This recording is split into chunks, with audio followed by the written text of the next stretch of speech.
Allison, at one time in recent history, the Southside community called Bronzeville was the epicenter of black life in Chicago.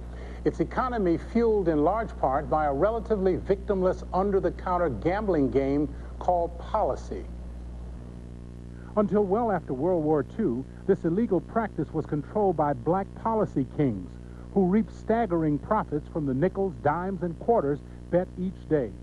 Writer-researcher Nathan Thompson explained. You could certainly say that policy was a shadow economy in that it was being operated illegally. Policy fueled, bankrolled, however you want to word it. That was the foundation for many legitimate businesses in Bronzeville. It was very lucrative. There was a lot of money. I mean, you're talking about during the Depression in the 20s, amounts of money that are huge amounts of money even by today's standards.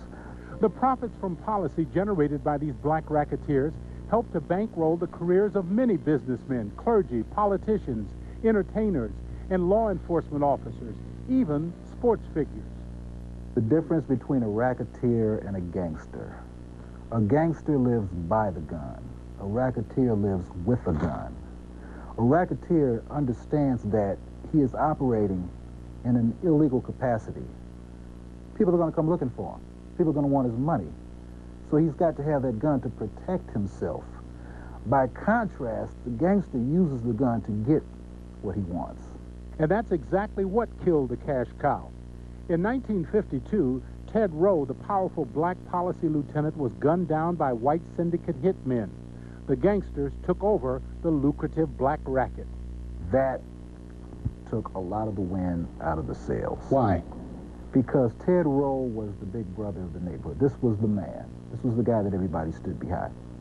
He had no fear as long as Ted Rowe was around. Didn't matter if it was the cops, if it was the sheriff, it was the mafia. It didn't matter. Ted Rowe and his guys were there. They killed Ted. Big brother's gone, now what? The mob moved in, took over complete control of everything. There's nobody around to fight for him anymore. That is what began to kill Bronzeville. In 1974, the state legalized the policy racket and renamed it the Illinois Lottery. We are now told that part of the shadow economy in Bronzeville is drug dealing, making it even more difficult for those working for a successful revitalization. Fascinating story. Thanks, Warner.